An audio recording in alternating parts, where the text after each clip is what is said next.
സ്നേഹമുള്ള സഹോദരങ്ങളെ, രഞ്ജിത്ത് സംവിധാനം ചെയ്ത പ്രാഞ്ചിയേട്ടൻ ആൻഡ് ദ സെയിന്റ് എന്ന ചലച്ചിത്രത്തിന്റെ അവസാന ഭാഗത്ത്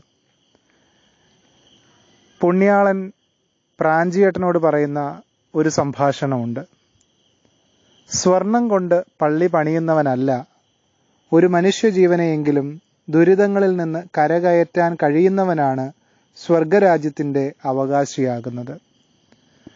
ആത്മീയതയിൽ ആഡംബരങ്ങൾ വല്ലാതെ പെരുകിയ ഒരു കാലമാണ് നമ്മെ കടന്നുപോയത്. ഇന്ന് ഈ കൊറോണ കാലത്ത് ഒത്തിരിയേറെ പരിമിതികളിലൂടെ നാം കടന്നു പോകുമ്പോൾ അപരന്റെ നൊമ്പരങ്ങളെ തിരിച്ചറിയുവാൻ, അവനോടൊപ്പം യാത്ര ചെയ്യുവാൻ നമുക്ക് സാധിക്കണം. അപ്പോൾ മാത്രമാണ് നമ്മുടെ ആത്മീയത പൂർണ്ണമാകുന്നത്. അതിൽ മാത്രമാണ് ദൈവം സന്തോഷിക്കുന്നത്. ഈ നോമ്പുകാലത്ത് ദൈവമേ, ആത്മീയരായി ജീവിപ്പാൻ ഞങ്ങളെ സഹായിക്കണമേ. ഏവരെയും ദൈവം അനുഗ്രഹിക്കട്ടെ.